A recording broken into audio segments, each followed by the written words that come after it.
Selamat sore pemirsa, Tabi pun. Berikut dua topik utama yang akan kami hadirkan dalam Lampung hari ini.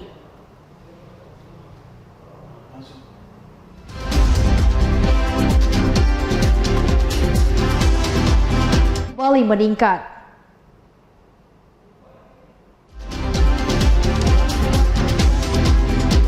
Selengkapnya dalam Lampung hari ini bersama saya, Dian Rahman.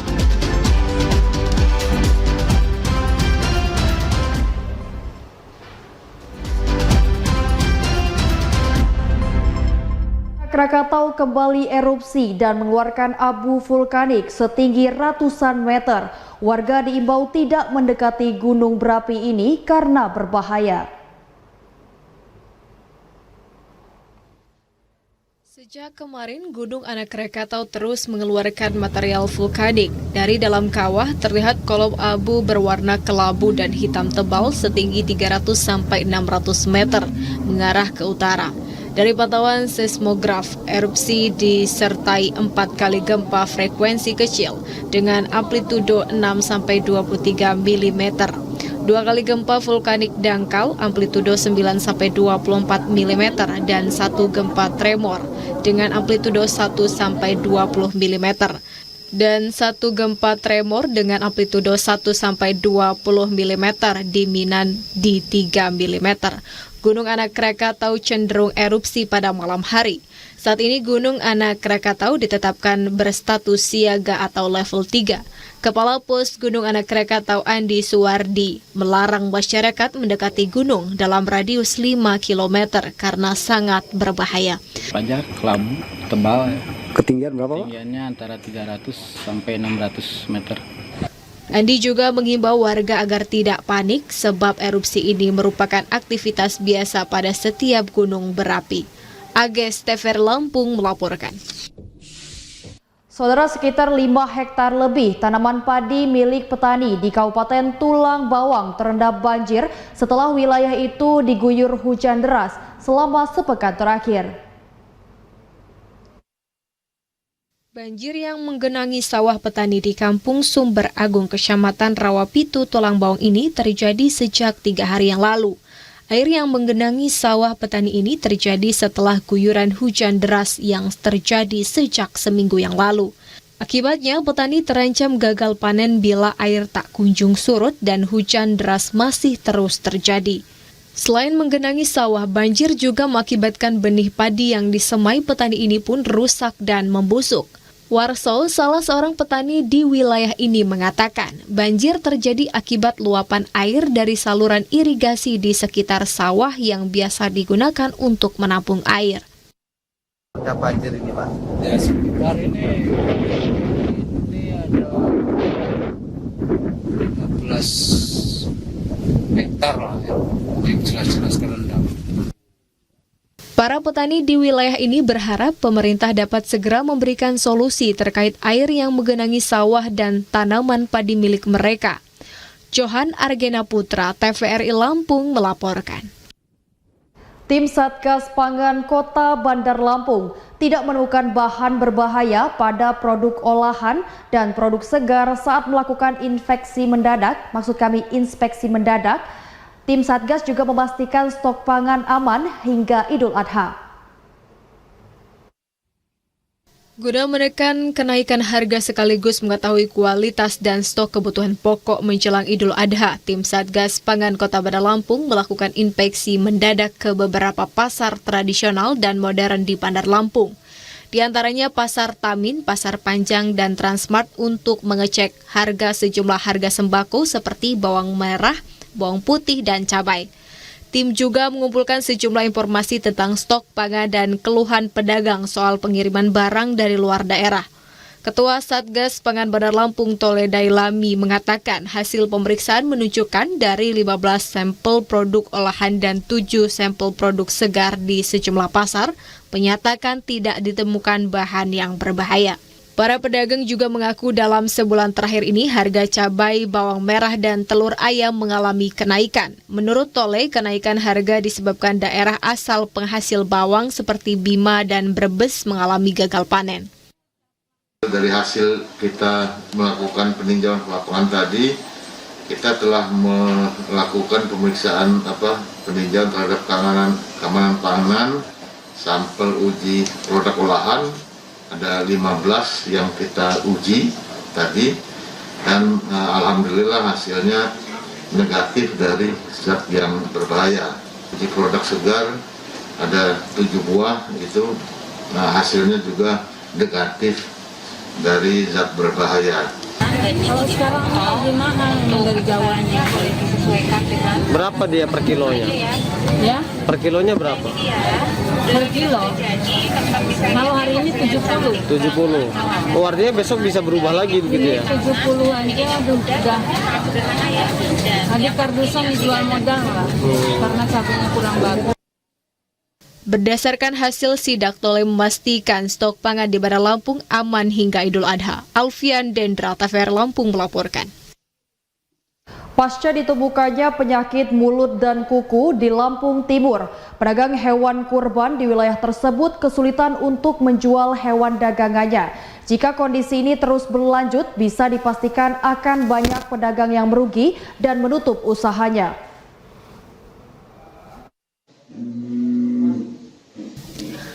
Pasca ditemukannya penyakit mulut dan kuku di Kecamatan Sukadana dan Kecamatan Batanghari, saat ini Kabupaten Lampung Timur masuk dalam zona merah atau daerah yang dibatasi peredaran hewan ternaknya. Kondisi ini berdampak bagi peternak sapi dan pedagang hewan kurban di wilayah tersebut. Salah seorang pedagang hewan kurban, Ismail, mengaku hingga saat ini belum ada satupun hewan kurban dagangannya yang laku terjual. Padahal pada tahun sebelumnya hingga Hari Raya Idul Adha, dirinya mampu menjual hewan kurban hingga 70 ekor.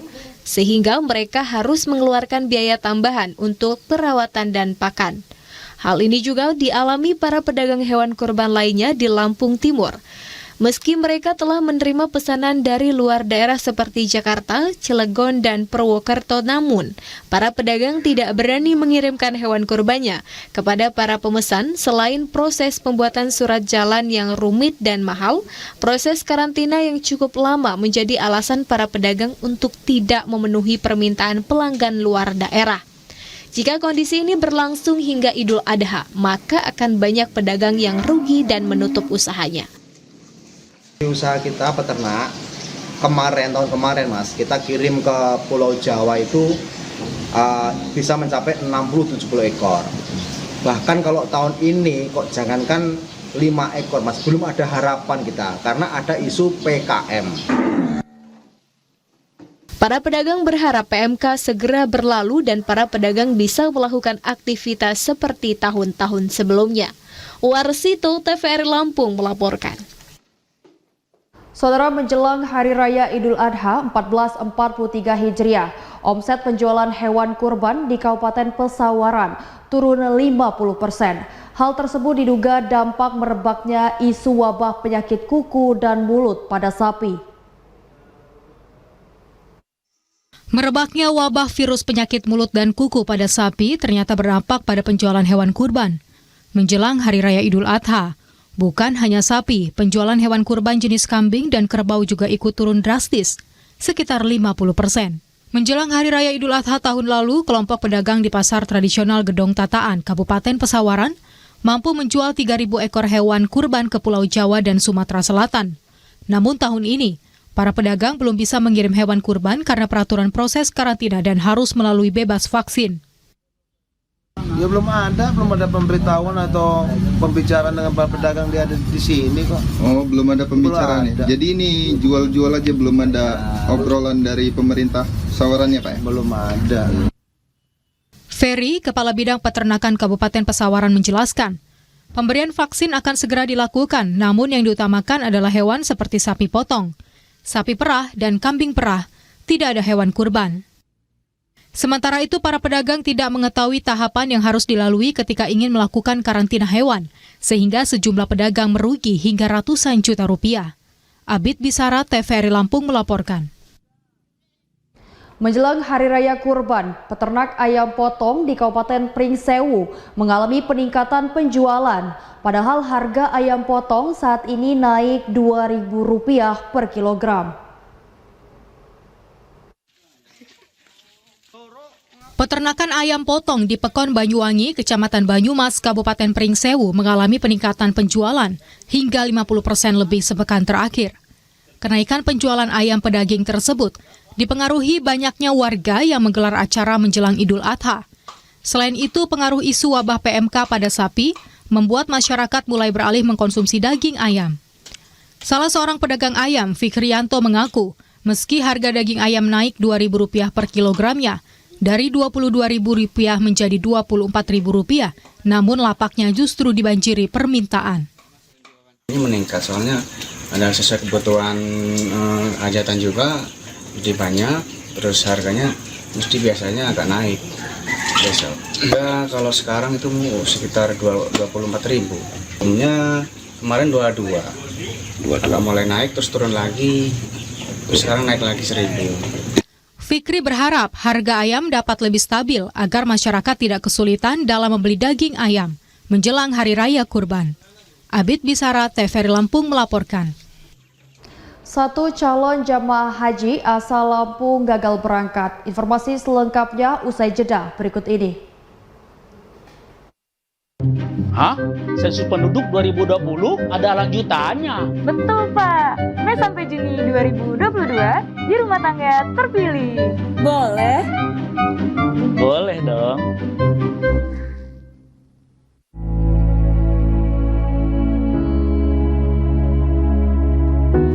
Pemirsa TVRI, pandemi COVID-19 belum berakhir. Sesuai anjuran Presiden, kita semua wajib pakai masker. Jangan pernah lepas masker saat bertemu orang lain. Mari disiplin. Indonesia pulih, Indonesia bisa.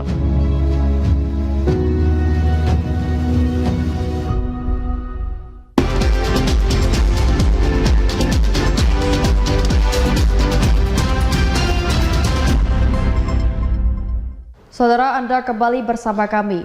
Kloter 23 JKG asal Lampung direncanakan nanti malam berangkat menuju Tanah Suci. Namun satu orang jamaah diantaranya asal Lampung Timur gagal berangkat karena tidak memenuhi syarat kesehatan. Jemaah calon haji dari Bandar Lampung, Lampung Tengah, dan Pesawaran yang tergabung dalam kloter 23 JKG mulai memasuki asrama haji Raja Basa Bandar Lampung. Dari 410 jemaah yang akan berangkat malam ini, setelah melakukan validasi data dan cek kesehatan, seluruh jemaah mendapat paspor, gelang tangan jemaah, dan uang saku. Pada kloter ini, jemaah akan diterbangkan dengan menggunakan pesawat Arab Saudi. PLH Kabid Penyelenggara Haji dan Umroh Kantor Wilayah Kementerian Agama Provinsi Wiwit Sugiono menjelaskan, dari 2.000 lebih calon jemaah haji yang telah diberangkatkan, terdapat satu jemaah asal Lampung Timur gagal diberangkatkan tahun ini karena sedang hamil 5 minggu. Sesuai ketentuan dan demi keselamatan kesehatan, terpaksa yang bersangkutan tidak bisa berangkat dan ditunda tahun depan. Saat ini kemarin ada satu dari Lampung Timur karena tidak layak terbang karena posisinya sedang positif hamil. Satu jamaah. Yang lain relatif aman. Memang tidak diperbolehkan yang hamil? Nggak boleh Pak, ada umur kehamilan tertentu yang diperbolehkan. Di antara jemaah yang masuk asrama haji Jumat pagi adalah Sekda Provinsi Lampung Fahrizal Darminto dan istri yang ikut dalam rombongan reguler. Fahrizal berpesan agar masyarakat tetap menjaga protokol kesehatan dengan menggunakan masker, sebab kasus COVID-19 di sejumlah daerah mulai meningkat. Alhamdulillah, tahun ini jemaah haji sudah bisa berangkat ke Tanah Suci. Selama 2 tahun kita absen. Ini adalah atas izin Allah SWT dan juga kesiapan dari tim, ya. Sesuai jadwal, jemaah kloter 23 ini akan berangkat dari Bandara Raden Intan II menuju Bandara Soekarno-Hatta pukul 24:10 waktu Indonesia bagian Barat. Sedangkan menuju Arab Saudi pada hari Sabtu pukul 7:10 waktu Indonesia bagian Barat. Yuntar di TVRI Lampung melaporkan. Saudara, Kajati Lampung siap pendampingan hukum untuk pemerintah Kota Metro guna mengantisipasi tindak pidana korupsi. Pemerintah Kota Metro diminta mempelajari seluk-beluk pembuatan kebijakan agar tidak tersandung praktik korupsi. Wakil Kepala Kejaksaan Tinggi Kajati Lampung Asnawi menyambangi Pemkot Metro terkait pencegahan tindak pidana korupsi. Agenda tersebut berisi pemaparan dan pendamping preventif kepada OPD terkait tupoksi dalam menjalankan roda pemerintahan. Kunjungan itu membahas seputar persoalan pengambilan kebijakan dan anggaran agar sesuai koridor hukum. Kajati Lampung mengingatkan pengambil kebijakan agar menghindari segala bentuk kebijakan yang berpotensi menimbulkan permasalahan hukum, terutama kasus korupsi. OPD diminta bijak dan mempelajari seluk-beluk kebijakan pemerintah agar tak tersandung praktik korupsi. Sementara itu, pemerintah Kota Metro menyambut baik sosialisasi yang digelar Kajati Lampung. Kedepan diharapkan adanya sinergitas yang terjalin baik dalam seluruh tahapan proses pendamping yang dilakukan pihak kejaksaan untuk menangkal terjadinya korupsi. Untuk yang seperti kita lakukan sekarang ini adalah merupakan suatu kegiatan preventif untuk menghindari terjadinya suatu tidak korupsi yang kita tidak harapkan. Makanya kami butuh kerjasama dengan Kejari dalam hal ini pemerintah Kota Metro. Harapan kita semua yang memang harus dilakukan, dan ini penting sekali untuk proses pendampingan. Jangan pada tengah masalah saja, harus daripada awal gitu Pak yang disampaikan. Dede Sailendra, TVRI Lampung melaporkan. Keluhan masyarakat terhadap pelayanan Rumah Sakit Umum Riyakudu, Kota Bumi menjadi sorotan Wakil Bupati Lampung Utara yang baru dilantik. Ardian Saputra berjanji akan segera melakukan pembenahan melalui pembahasan dengan pihak-pihak terkait. Setelah dilantik menjadi Wakil Bupati Lampung Utara, Ardian Saputra mulai melirik kondisi Rumah Sakit Umum Daerah Riyakudu. Banyaknya keluhan dan persoalan yang terjadi selama ini menjadi perhatian serius, mulai dari keluhan pelayanan, ketersediaan obat-obatan, ketersediaan dokter spesialis, dan lain-lain. Ardian berjanji akan segera melakukan pembenahan di tubuh manajemen Rumah Sakit Andalan Lampung Utara tersebut, agar pelayanan terhadap masyarakat Lampung Utara dapat terpenuhi. Wakil Bupati Ardian Saputra mengatakan, telah berkoordinasi dengan Bupati Lampung Utara untuk membahas masalah ini dengan pihak-pihak terkait. Soal Rumah Sakit Umum tadi, pagi saya sudah berkoordinasi dengan Pak Bupati, sudah dibahas sebelum rekomendasi dari Dewan. Mungkin ada besok hari ada kelanjutan pembahasan dengan Pak Bupati. Langkah awalnya belum lebih lanjut pembahasan, mungkin besok akan lebih lanjut pendalaman pembahasan untuk rumah sakit. Ardian Saputra juga berharap kepada semua stakeholder terkait dapat bekerjasama agar Rumah Sakit Riyakudu kembali menjalankan fungsinya sebagai rumah sakit tanpa kendala pelayanan. Helmianto, TVRI Lampung melaporkan. Pejabat Bupati Besuji Sulpakar melakukan inspeksi mendadak ke taman dan alun-alun Simpang Pematang kemarin.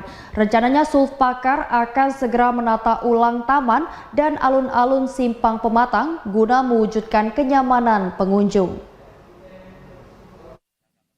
Alun-alun Simpang Pematang menjadi sorotan pejabat Bupati Mesuji Sulpakar di tengah isu adanya penggusuran pedagang di alun-alun. Saat melakukan inspeksi mendadak, pejabat Bupati Mesuji Sulpakar mengatakan ada beberapa hal yang harus diatur ulang dalam tata ruang terbuka hijau dan alun-alun Simpang Pematang, agar lebih dapat dirasakan manfaatnya oleh masyarakat, karena alun-alun dan taman merupakan aset daerah yang harus dijaga bersama. Selain penataan taman, Sulpakar juga akan melakukan penataan kepada para pedagang untuk ditempatkan di lokasi yang tepat sesuai peraturan perundang-undangan namun tidak merugikan pedagang.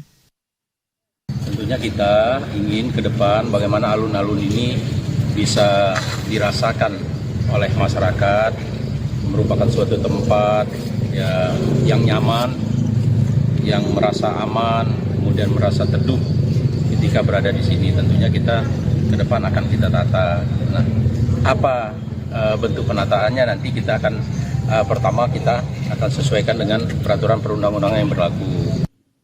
Sulpakar juga nanti meminta pedagang untuk menjaga ketertiban dan kebersihan lingkungan karena taman alun-alun ini merupakan tempat yang harus bisa dinikmati pengunjung sehingga dapat digunakan sebagai tempat rekreasi keluarga.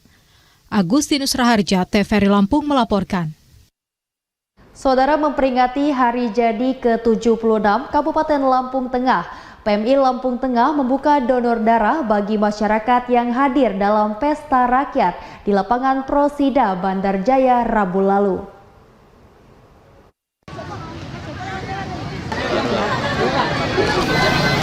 Dengan menggunakan mobil khusus, PMI Lampung Tengah ikut berpartisipasi dengan membuka pelayanan donor darah bagi masyarakat. Antusiasme masyarakat untuk mendonorkan darah juga cukup tinggi. Hal ini terlihat dari antrian warga yang mendaftar untuk bisa berpartisipasi dalam donor darah yang digelar oleh PMI Kabupaten Lampung Tengah. Salah satunya Mega, yang mengaku senang bisa ikut berpartisipasi lewat donor darah dalam acara tersebut. Ia berharap pemerintah bisa lebih maju dan baik untuk mensejahterakan masyarakat. Sementara Eko, petugas PMI Kabupaten Lampung Tengah menyampaikan, antusias masyarakat ikut donor darah cukup tinggi. Tercatat 52 kantong darah terkumpul dari pendonor dan nantinya akan didistribusikan kepada rumah sakit yang membutuhkan. Bukan donor darah ya? Iya. Kenapa Mbak? Lebih kesadaran diri sendiri aja sih Mas, bantu-bantu sama yang lain. Seneng banget sih, excited semuanya, warga-warga dari Lampung Tengah ini kumpul semuanya, ada yang dari bakery, semuanya pada datang semua. Harapannya sih kita lebih maju ya untuk semuanya, untuk sektor dari UMKM, semuanya semoga lebih maju. Warga sekitar alhamdulillah antusias, sangat antusias, dan kami sudah mendapatkan darah sekitar 52 kantong dan insya Allah akan kita bawa ke kantor UTD Kabupaten Lampung Tengah. Angga, TVRI Lampung melaporkan. Ribuan masyarakat antusias menghadiri pesta rakyat puncak acara Hari Ulang Tahun ke-76 Kabupaten Lampung Tengah di lapangan Prosida Bandar Jaya Rabu lalu. Pesta rakyat memperingati hari jadi Kabupaten Lampung Tengah menjadi daya tarik bagi masyarakat karena sudah 2 tahun terakhir pemerintah melakukan pembatasan sosial akibat pandemi COVID-19. Iin, salah satu warga asal Kecamatan Seputih Agung, mengaku sangat antusias untuk hadir dalam pesta rakyat Hari Ulang Tahun Lampung Tengah. Ia berharap pemerintah dapat lebih maju. Bagus, rame, sangat meriah. Masyarakat antusias nggak sih Bu? Sangat antusias, full rakyatnya. Harapannya untuk Lampung Tengah menuju ke depannya lebih baik, lebih makmur, lebih berjaya, lebih bagus lah. Wijaya. Kami hormati Wakil Ketua DPRD Kabupaten. Pesta rakyat yang digelar di lapangan Prosida Bandar Jaya menyajikan berbagai hiburan. Di antaranya, penampilan musik dari artis bintang Pantura, makanan gratis serta atraksi seni bela diri dari perguruan silat Pagar Nusa. Masyarakat pun larut dalam kemeriahan atraksi yang ditampilkan, bahkan Bupati Lampung Tengah Musa Ahmad ikut unjuk kebolehan memamerkan keahlian bela diri. Dalam perayaan ini, Musa Ahmad berharap Lampung Tengah dapat bergerak cepat memajukan pembangunan untuk mensejahterakan masyarakat. Musa Ahmad juga mengajak semua unsur dan lapisan masyarakat bersinergi dalam membangun dan menjaga situasi tetap kondusif di wilayah Lampung Tengah. Angga, TVRI Lampung melaporkan. Hari ini 17 Juni 2022, Kota Bandar Lampung berusia 340 tahun. Harapan warga penghuni ibu kota Provinsi Lampung ini terhadap pembangunan dan kesejahteraan masyarakat dapat meningkat seiring bertambahnya usia Bandar Lampung. Inilah pendapat mereka.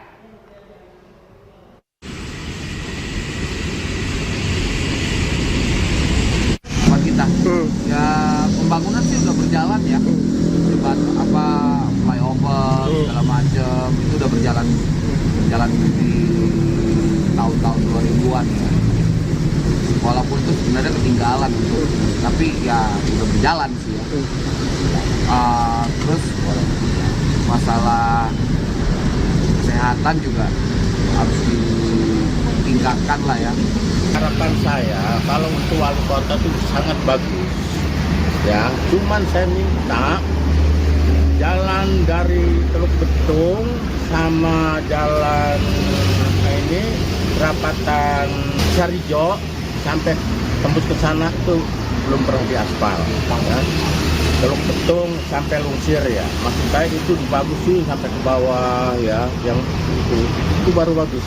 Mudah-mudahan sembakonya jangan mahal lagi, kasihan sama pedagang-pedagang kaki lima gitu. Buat Bandar Lampung lebih jaya lagi lah, lebih ingat sama yang rakyat di bawahnya. Mudah-mudahan wali kotanya sama yang lainnya bisa menurunkan harga sembako lah.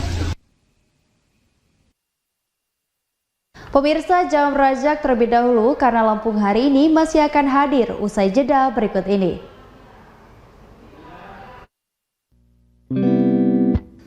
Saat ini raga kita seakan terpenjara. Tapi di rumah saja bukan berarti kita berhenti melangkah. Karena bagi mereka yang kreatif, apapun kondisinya, selalu ada ruang untuk berkarya. Memang terasa sulit, namun dengan semangat dan usaha akan membuat kita mampu melewatinya. Bangkit dari pandemi bukanlah mimpi, kita pasti bisa.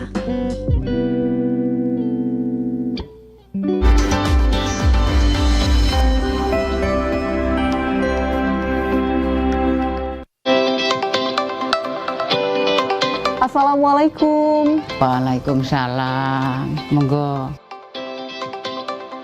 Ibu sering nonton TV di rumah? Nonton.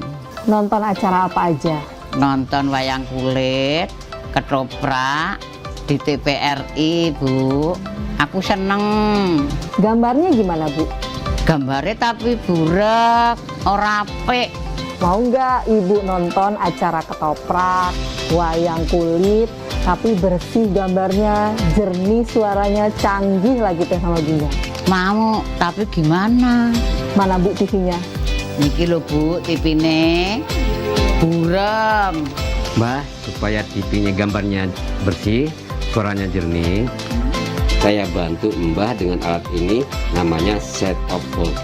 Matur nuwun nggih Pak nggih. Ya, oke, saya pasangin Bu ya.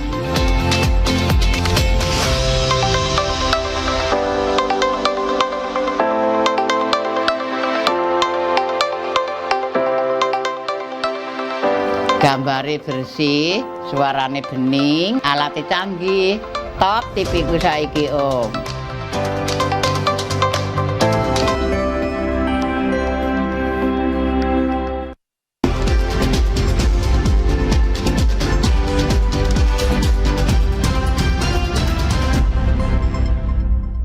Baik pemirsa, Anda kembali bersama kami.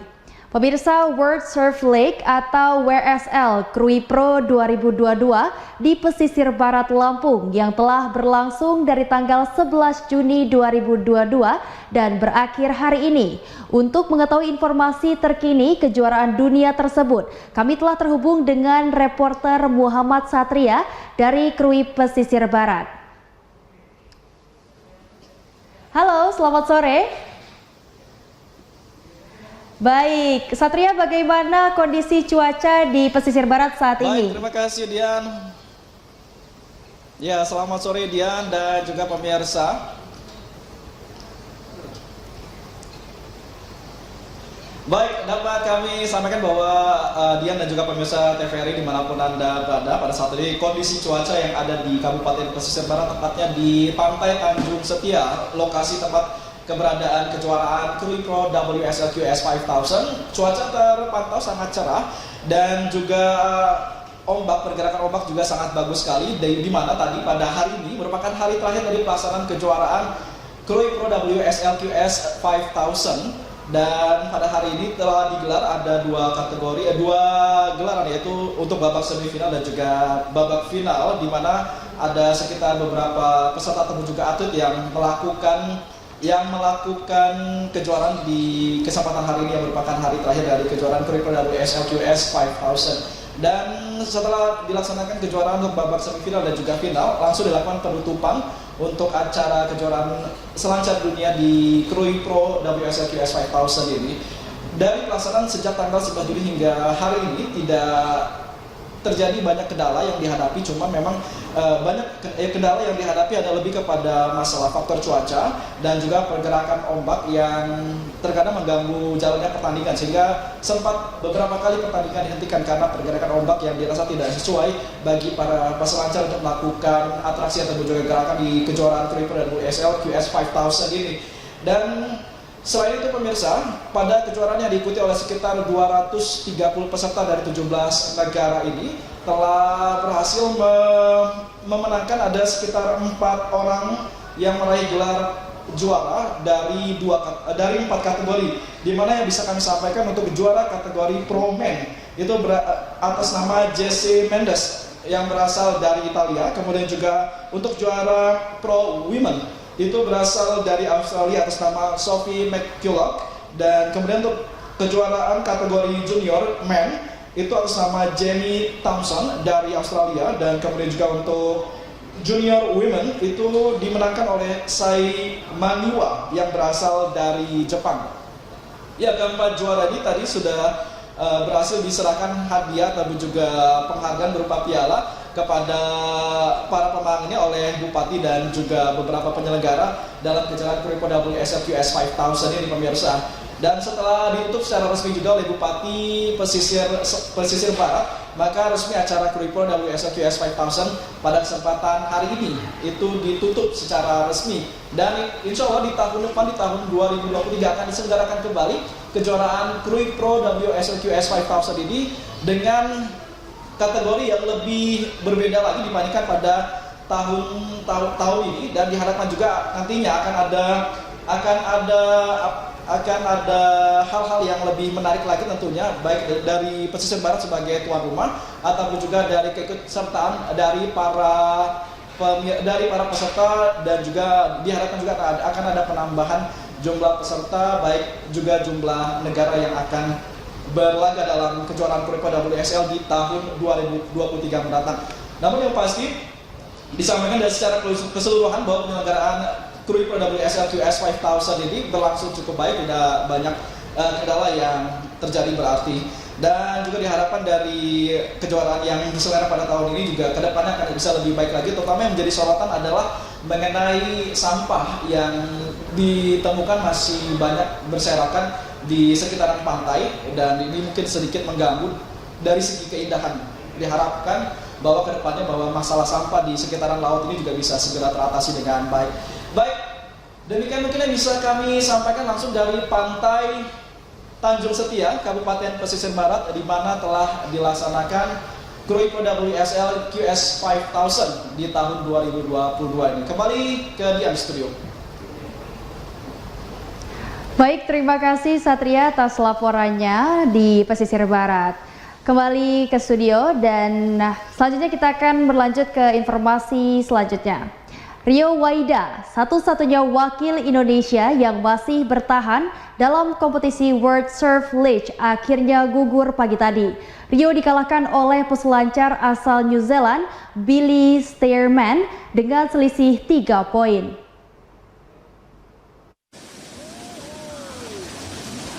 Langkah Rio Waida, peselancar asal Indonesia, untuk menjadi pemenang kejuaraan World Surfing League Krui Pro Qualified Series 5000 harus terhenti.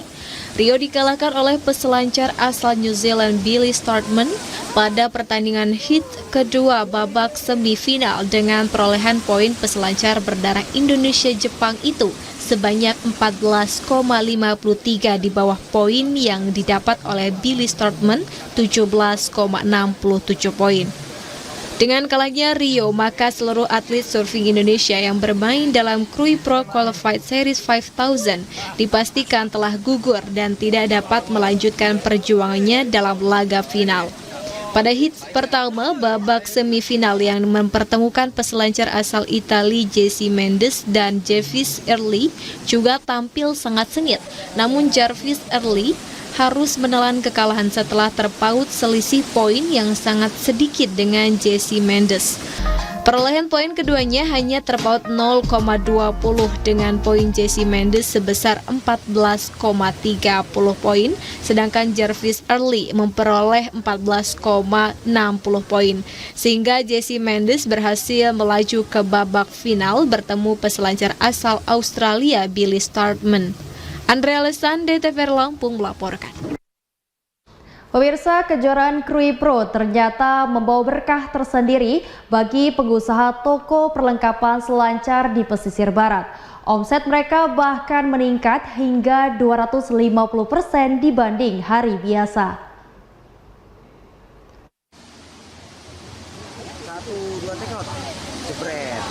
Kejuaraan selancar internasional Krui Pro yang dilaksanakan di Kabupaten Pesisir Barat sejak tanggal 11 hingga 16 Juni 2022 ternyata menjadi berkah tersendiri bagi pengusaha toko perlengkapan selancar.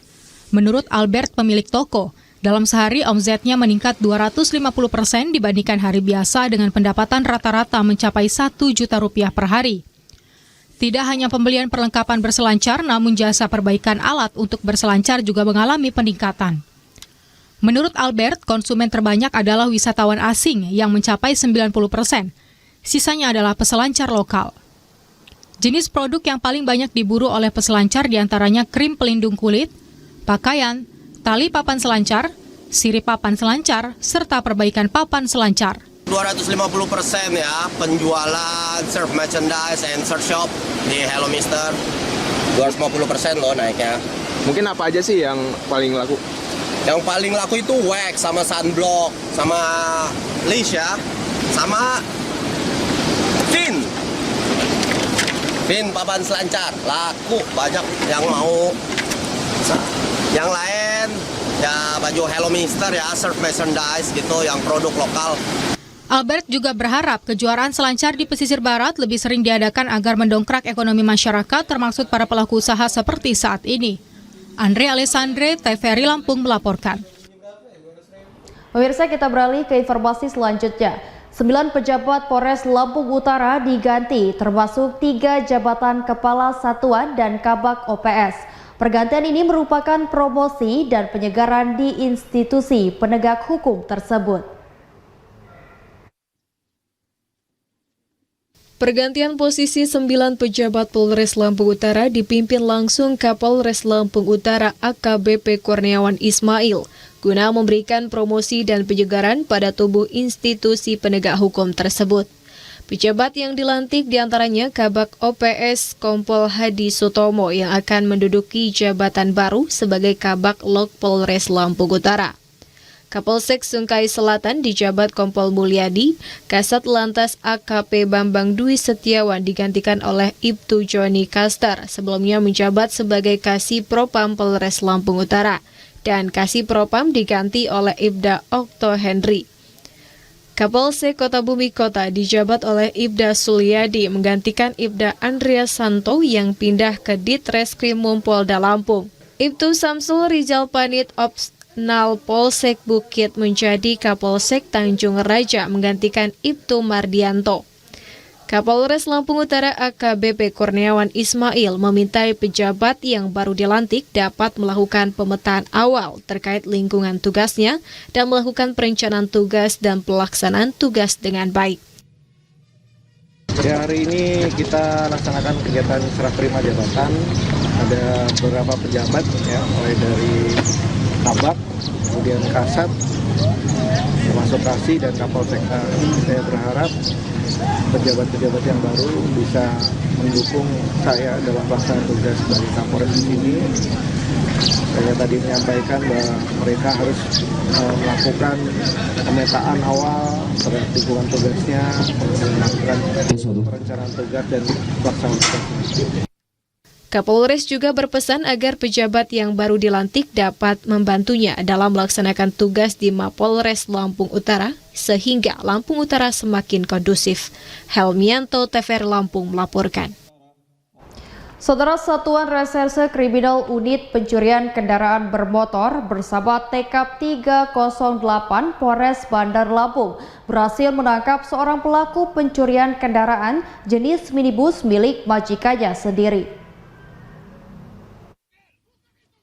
Pelaku yang diketahui berinisial RS, warga Indraputra Subing, Terbanggi Besar, Lampung Tengah ditangkap saat membawa penumpang ke Sumatera Utara. Saat itu polisi memberhentikan mobil nomor polisi BE1487 ALF yang dikendarai pelaku di Jalan Lintas Sumatera, Sumatera Utara. Kasat Reskrim Polresta Bandar Lampung Kompol Denis mengatakan setelah berkoordinasi dengan Polres Batu Raja Sumatera Utara, tersangka beserta barang bukti langsung diamankan ke Mapolresta Bandar Lampung. Dari pengakuan tersangka, mobil tersebut hendak dijual seharga 60 juta rupiah ke Medan, Sumatera Utara. RS kini harus mendekam dalam tahanan Mapolresta Bandar Lampung dengan ancaman hukuman 5 tahun penjara. Alhamdulillah bisa diantisipasi dengan baik oleh tim TKP kami sehingga upaya paksa tidak berujung dengan perlawanan. RS 22 tahun merupakan suatu karyawan yang telah melakukan pencurian terhadap kendaraan dan uang. Selanjutnya tim TKP 30 Polresta Bandar Lampung melakukan penyelidikan dan menangkap di Medan. Barang bukti satu mobil merek Mitsubishi Pajero Sport warna hitam dengan nomor BE 1487 ALF. Pasal yang disangkakan 362 KUP tentang pencurian dengan ancaman 5 tahun. Sementara itu, Satreskrim Polresta Bandar Lampung juga merilis 2 kasus penggelapan 2 kendaraan roda 4 jenis sedan dan minibus lainnya yang bernomor polisi BE1397 KV dan nomor polisi BE1260BQ. Dalam hal ini, pelaku berpura-pura menjadi pembeli ketika melakukan test drive, namun pelaku langsung melarikan kendaraannya. Kendaraan tersebut ditemukan di Batam, Riau, sementara pelaku yang telah melarikan diri masih dalam pengejaran pihak kepolisian. Agus Murni, Hakim TVR Lampung melaporkan. Pemerintah gulirkan dana desa sebanyak 400 triliun. Informasi selengkapnya usai jeda berikut ini.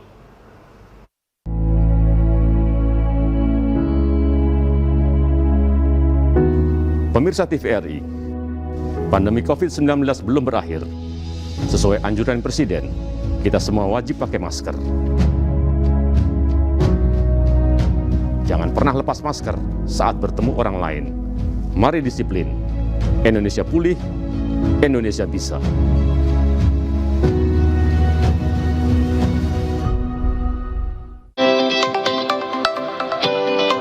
Assalamualaikum. Waalaikumsalam. Monggo. Ibu sering nonton TV di rumah? Nonton. Nonton acara apa aja? Nonton wayang kulit, ketoprak, di TVRI, Bu. Aku seneng. Gambarnya gimana, Bu? Gambarnya tapi burak, ora apik. Mau nggak Ibu nonton acara ketoprak, wayang kulit, tapi bersih gambarnya, jernih suaranya, canggih lagi teh sama Bunda? Mau, tapi gimana? Mana Bu TV-nya? Niki lho Bu, TV-ne burem. Mbah, supaya TV-nya gambarnya bersih, suaranya jernih, saya bantu Mbah dengan alat ini, namanya set top box. Matur nuwun nggih Pak nggih. Ya, oke, siap pasangin Bu ya.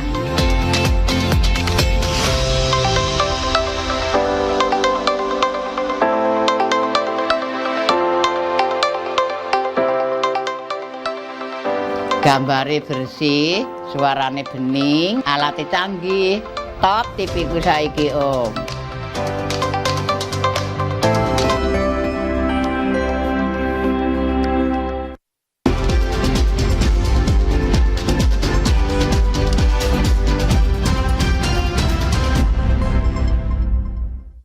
Pemirsa, Anda masih bersama kami. Sejak tahun 2015 hingga tahun 2021, pemerintah pusat telah menggulirkan dana desa sebesar 400,1 triliun rupiah.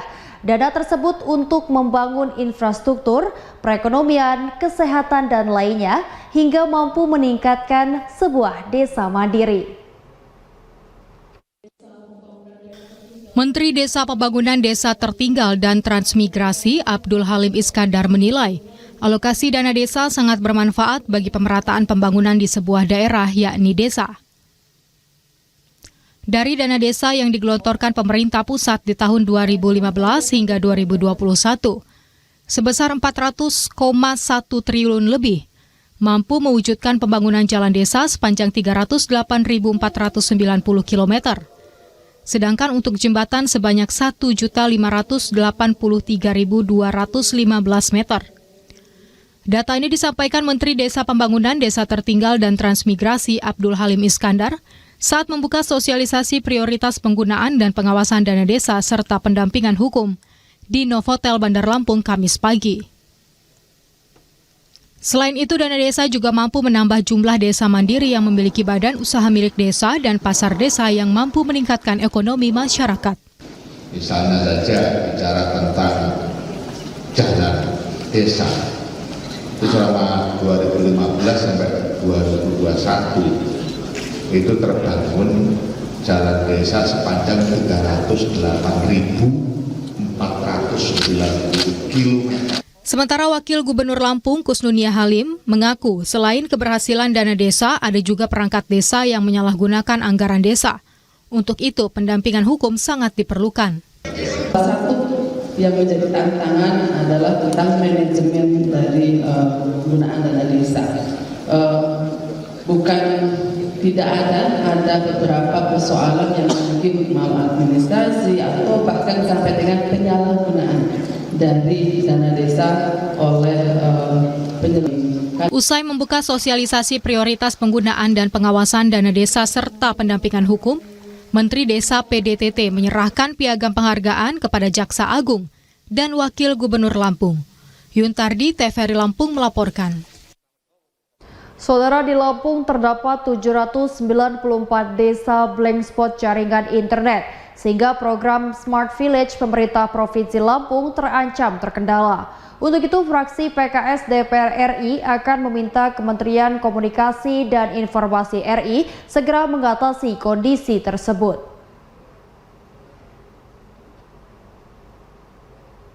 Provinsi Lampung memiliki 2.435 desa di 13 kabupaten. Namun 749 desa masuk wilayah blank spot jaringan internet. Akibatnya, program Smart Village yang kini sedang gencar dilaksanakan pemerintah Provinsi Lampung terancam terkendala. Untuk mengatasi persoalan ini, saat pengurus DPP dan DPW PKS kunjungan ke rumah dinas Gubernur Lampung Arinal Junaidi, Kepala Dinas Komunikasi dan Informasi Lampung Ganjar Jationo berharap fraksi PKS di DPR RI dapat membantu untuk mengatasi desa blank spot di Lampung. Menyikapi kondisi ini, anggota Komisi 1 DPR RI dari fraksi PKS, Al-Muzamil Yusuf, siap membantu pemerintah Provinsi Lampung. Al-Muzamil Yusuf berjanji akan segera mengusulkan kepada Kementerian Kominfo untuk menganggarkan pembangunan jaringan internet sehingga wilayah blank spot di Lampung segera teratasi. Ya, saya baru dapat laporan dari Gubernur Lampung ya, ada 200 bahkan 700 katanya daerah blank spot yang diharapkan kalau itu ada internet untuk tani nelayan akan membantu ekonomi mereka ya. Nah, itu akan kami sampaikan dalam rapat di Kominfo. Memang ada program pemerintah, tapi memang juga ada kendala-kendala ya, termasuk satelit kita ya, pembangunan satelit kita. Jadi mudah-mudahan pertemuan PKS dengan gubernur ini bisa kita perjuangkan aspirasi itu. Selain masalah desa blank spot, fraksi PKS juga akan mengusulkan anggaran untuk pembangunan pelabuhan Mesuji dan Kota Agung. Yuntardi, TVRI Lampung melaporkan. Saudara, jalan lintas Sumatera Mesuji puluhan kilometer rusak parah sejak bertahun-tahun lalu. Namun hingga kini belum diperbaiki. Padahal jalan tersebut merupakan akses utama warga untuk menjual hasil tani dan usaha warga. Jalan lintas Sumatera sebagai jalur utama dari Kecamatan Mesuji menuju Kecamatan Tanjung Raya dan perkantoran Pemda Mesuji adalah akses utama masyarakat untuk mengeluarkan hasil tani dan usaha warga. Tokoh masyarakat Wiralaga Kamili mengatakan, kerusakan jalan tersebut telah terjadi bertahun-tahun lamanya, namun belum ada perbaikan sehingga menjadi kendala warga untuk mengeluarkan hasil pertanian mereka. Semenjak Bupati itu disekolahkan, jalan sampai sekarang tidak terurus. Harapan masyarakat, ya yang penting akses jalannya dulu dibagusin, karena ekonomi masyarakat itu kan bisa lancar. Sementara kerusakan jalan juga dikeluhkan Ferdi, pengemudi travel. Pasalnya setiap melintasi jalur ini kendaraannya sering mengalami pecah kelahar. Waduh Pak, sangat parah Pak. Parah, ini tadi udah pecah kelahar 2 kali Pak. Hancur mobil masuk sini Pak. Kurang lebih 15-an kilo Pak. Ya harapannya ya segera dibangun lah ini jalan inilah supaya kami aksesnya lalu lintasnya enak gitu Pak. Para pengguna jalan berharap pemerintah segera melakukan perbaikan jalan wilayah Kecamatan Mesuji ini. Agustinus Raharja, TVRI Lampung melaporkan. Saudara, lama tak diperbaiki, kondisi jalan penghubung antara Kecamatan Lampung Timur rusak parah.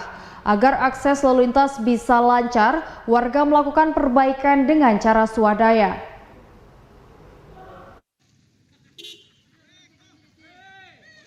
Lama tidak diperbaiki, kondisi jalan penghubung antara Kecamatan Labuhan Maringgai dengan Kecamatan Melinting dan Jabung mengalami kerusakan yang sangat parah. Selain terdapat lubang yang cukup dalam saat musim hujan seperti ini, kondisi jalan menjadi sangat licin dan membahayakan pengguna jalan. Selain membahayakan keselamatan, buruknya kondisi jalan juga berdampak pada perekonomian warga di 3 kecamatan tersebut. Salah seorang warga mengaku, saat ini harga hasil bumi di wilayah tersebut mengalami selisih yang cukup besar jika dibandingkan dengan harga di luar wilayah tersebut. Selisih harga terjadi lantaran untuk mengeluarkan hasil bumi. Warga harus mengeluarkan biaya operasional yang tinggi. Bandar Sri Bawono ke Melinting ke Jabung Labuhan Maringgai. Jalan ini adalah urat nadi perekonomian kami yang ada di sini. Selain itu, para pelajar juga mengeluhkan jalan rusak karena untuk ke sekolah mereka membutuhkan waktu perjalanan yang lebih lama. Para pelajar mengaku tidak berani mengenakan seragam sekolah dari rumah agar baju mereka tidak kotor saat sampai di sekolah. Ya, capek ya kalau jalan. Enggak banyak kadang kalau pakai baju putih kotor baju. Agar kondisi jalan lebih baik, warga melakukan perbaikan dengan cara swadaya. Warga berharap pemerintah segera melakukan perbaikan. Warsito, TVRI Lampung melaporkan. Saudara, untuk mengetahui cuaca esok hari, berikut perakiraan cuaca umum Provinsi Lampung berlaku tanggal 17 Juni 2022 pukul 7 waktu Indonesia Barat sampai dengan 18 Juni 2022 pukul 7 waktu Indonesia Barat. Assalamualaikum warahmatullahi wabarakatuh. Tapi pun, selamat sore para pemirsa TVRI Lampung dimanapun Anda berada. BMKG Provinsi Lampung bersama saya Arman kembali hadir untuk menyampaikan informasi perakiraan cuaca yang berlaku untuk esok hari Sabtu tanggal 18 Juni tahun 2022 dan berikut informasi selengkapnya. Pada pagi hari kami perakirakan sebagian besar wilayah Lampung berawan, ada potensi hujan ringan hingga sedang di wilayah Mesuji, Tulang Bawang, Lampung Barat, Pesisir Barat, Tanggamus, dan Pringsewu. Pada siang hingga sore hari, kami perakirakan sebagian besar wilayah Lampung masih berawan. Ada potensi hujan sedang hingga lebat di wilayah Lampung Timur, Lampung Barat, Waikanan, Pesisir Barat, Tanggamus, dan Pringsewu. Pada malam hari, kami perakirakan sebagian besar wilayah Lampung berawan. Ada potensi hujan ringan hingga sedang di wilayah Tulang Bawang Barat, Lampung Tengah, Lampung Timur, Lampung Barat, Pesisir Barat, dan Tanggamus. Dan pada dini hari, kami perakirakan sebagian besar wilayah Lampung masih berawan. Ada potensi hujan ringan di wilayah Tulang Bawang Barat, Mesuji, dan Tulang Bawang. Demikianlah informasi perakiraan cuaca yang berlaku untuk esok hari. Semoga bermanfaat. Salam sehat, bahagia, dan tetap semangat. Wassalamualaikum warahmatullahi wabarakatuh. Baik saudara, selanjutnya akan ada informasi dari berbagai wilayah di Pulau Sumatera dalam Lintas Andalas berikut ini.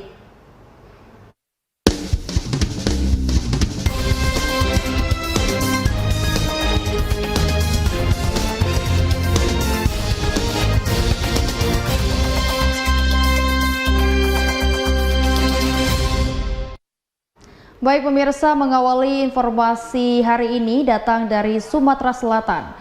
Alex Nurdin, mantan Gubernur Sumatera Selatan 2 periode, divonis 12 tahun oleh Majelis Hakim Tipikor Palembang terkait 2 perkara kasus korupsi jual beli gas PDPDE, Sumsel dan hibah pembangunan Masjid Sriwijaya. Majelis Hakim Tipikor Palembang memvonis Alex Nurdin, mantan Gubernur Sumsel dengan hukuman 12 tahun penjara. Mantan Gubernur Sumsel Alex Nurdin dinilai Majelis Hakim terbukti secara bersama-sama melakukan korupsi 2 perkara, yakni perkara jual beli gas PDPDE Sumsel dan dana hibah pembangunan Masjid Sriwijaya. Tak hanya hukuman 12 tahun penjara, Alex Nurdin juga diwajibkan membayar denda 1 miliar rupiah atau subsidiar 6 bulan kurungan. Majelis Hakim Tipikor Palembang yang diketuai Yos Rizal saat sidang berlangsung Rabu malam menyatakan terdakwa Alex Nurdin terbukti melakukan tindak pidana korupsi dan merugikan negara. Vonis Majelis Hakim lebih rendah dari tuntutan Jaksa Penuntut Umum Kejagung yang menuntut 20 tahun penjara. Tim Liputan TVRI Sumsel melaporkan. Saudara, kenaikan ongkos angkut hewan kurban dari Pulau Madura ke Pulau Belitung menyebabkan harga jual hewan tersebut menjadi mahal. Selain kenaikan ongkos angkut, pedagang hewan kurban juga mengeluhkan masih sepinya pembeli hewan kurban menjelang Idul Adha tahun ini. Seluruh hewan kurban yang dijual di wilayah Belitung Timur, baik itu sapi maupun kambing, hampir seluruhnya didatangkan dari Pulau Madura. Setiap tahun menjelang Hari Raya Idul Adha, pemilik kapal yang biasa mengangkut hewan kurban dari Pulau Madura ke Pulau Belitung biasanya menaikkan ongkos angkutan dari hewan kurban baik itu sapi maupun kambing. Dengan naiknya ongkos angkut terhadap hewan kurban ini, nilai jualnya menjadi mahal dan cenderung tidak stabil. Selain naiknya ongkos angkut, pedagang hewan kurban juga mengaku nilai beli terhadap hewan tersebut relatif mahal jika dibandingkan pada waktu sebelum Hari Raya Idul Fitri lalu. Sekarang hewan kurban? Ya mahal lah. Mahal? Mahal. Berapa Pak? Siko? Ya ada 20, ada 25 juta. Iya, ada 30. Karena apa Pak? Ya karena satunya dari Maduranya mahal.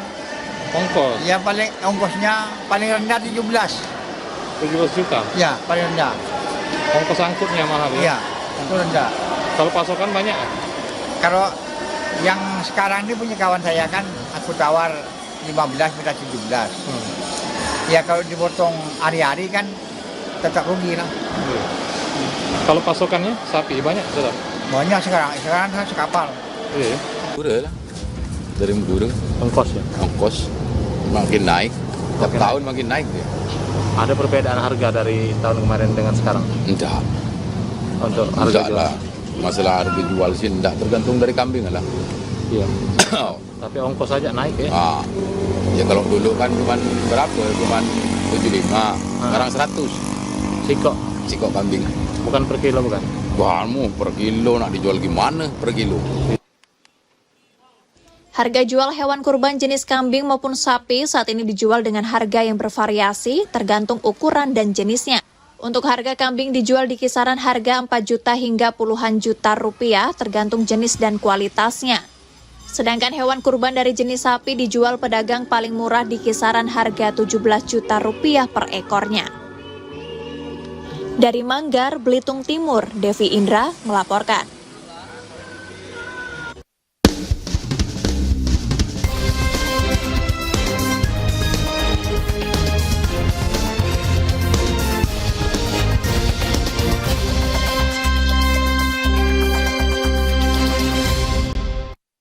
Saudara, informasi tadi sekaligus menutup perjumpaan kita pada Lampung hari ini. Tetap saksikan Lampung hari ini dari Senin hingga Sabtu pukul 16 waktu Indonesia Barat.